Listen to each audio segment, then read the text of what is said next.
Hey folks, it's us again.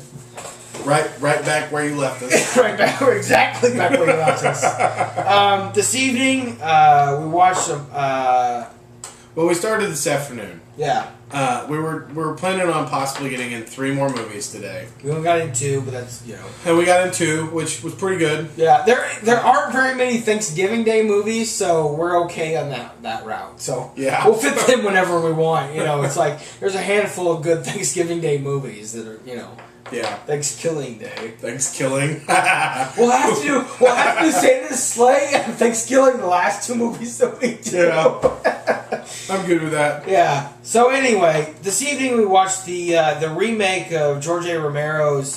He didn't actually direct it, but the remake is a movie called Crazies. I don't remember who the director was, but it was remade last year, the year before. Last year, 2009. Yeah. We watched that this afternoon. Decent movie. I wouldn't necessarily call it a zombie flick. I would call it more... It was... it's hard. As much zombie movies as we watch, it's hard to declare which is a zombie movie and which is just a biological event. Warfare movie? Yeah. Because a lot of times, there's a couple ways that zombie movies start. It's an accident by some military base. They release something somewhere and they fuck up. Whatever. There's also the radiation pops up, every now and again for zombie reasons. What else is there? There's a multitude of reasons that zombies Well, pop up. had, as far as this movie goes, it had all the elements of a zombie movie. As the military screwed things up, there was a biological agent, it affected people, and the infection spread through blood and contact. People got crazy. They did. This one actually spread through water, drinking of water. People did irrational things. They heightened their sense of. It made them unable, I guess, to control their anger. I'm not really clear. Basically, they really did just turn zombie, where they just kind of woo. Yeah, zombie in the sense, very, very good. They just kind of zoned out, and they were just and then all of a sudden they would just snap. Mm-hmm. And these were what Taylor decided to call possum zombies. Oh, fuck yeah, dude! Smart zombies. Yeah, they play possum. They would lay there I'm dead. Think they were dead. I'm dead. It's you beat me. Yeah. Ooh. Yeah. And then wait till you open the door. Wait for it. It's fuck. What do you do with that? That's why tricky zombies. Yeah. Double tap. Don't question. Oh yeah. You see somebody bleeding out, looking like they're half dead. Shoot them anyway.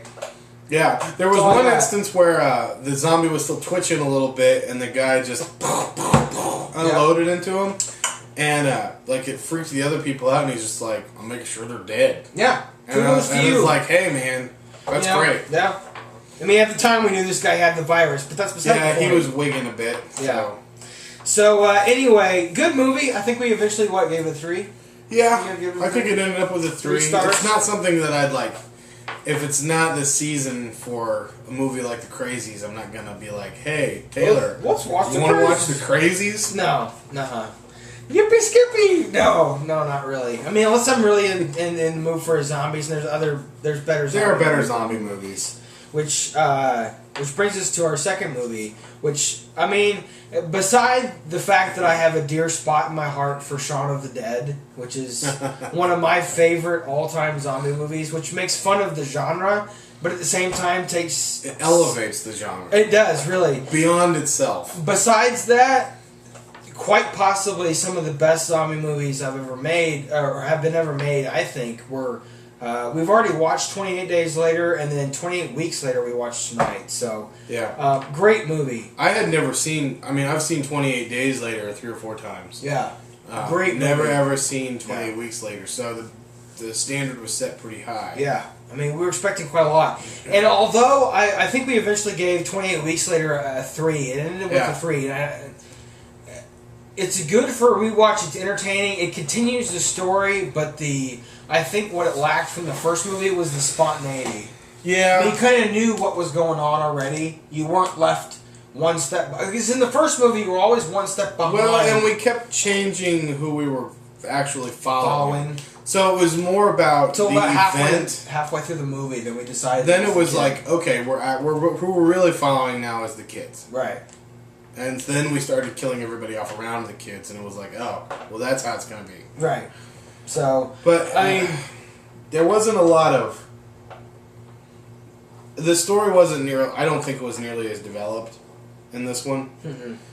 It was still really good. Yeah. Don't get us wrong. It was a great movie. But entertaining, good looking, sound was there. Like, especially when they went to the nighttime shots, it almost went like a cell shaded thing, which was really nice. It almost gave it like a moonlight type thing it was just on. The camera work really good. Really good. Lighting was good.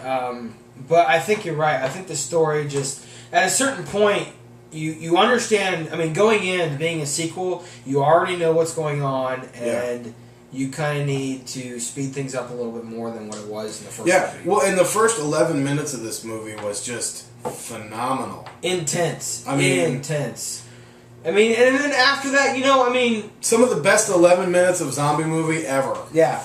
And I will give it this. If you put the two movies together and watch them back to back, it would make a great 4-star movie watching thing. Right. If you watch them together. Yeah. But separate, the first one gets a 4, second one gets a 3. And it just doesn't. It didn't quite add up the same. Yeah, it's not the same. Not the same movie. So still enjoyable. Give it a watch. It's good fun. As far as zombies and horror goes, it's pretty intense. So check it out. I was kind of disappointed to see some of the main characters. I also mentioned while we're watching it, I'm impressed with directors who aren't afraid to kill main characters. Yeah, like we would follow somebody for a little while, and then they die, and we pick up with the next person who was around them. Yeah, it leaves you. It leaves you very much involved with like feeling the. It's a real strenuous loss, right? The strenuous carrying of characters along the storyline, and then you lose one, and like, fuck. What do I do now? Yeah. You got to move on because there are zombies after you. You just got to go with it, And it's this great sense. In that sense, it really carries the zombie theme very well for the person watching the movie. Yeah, yeah. Well done, whoever you are, whoever made the movie. So, anyway, it got a 3, and we've got 4 more movies to do. I think so. Yeah, we'll be done. We'll hit that this week. Yeah, sometime this week we'll get them done. We'll be done. Yep. So I think one of them we're going to watch is maybe the new Friday the 13th and maybe the new Jason movie. Yep. So, some exciting stuff moving up. Yeah, we'll get there though. So, peace out, keep it real, scare yourselves half to death. Be prepared for Thanksgiving because it's coming up. Get yourself a turkey, and some cranberries.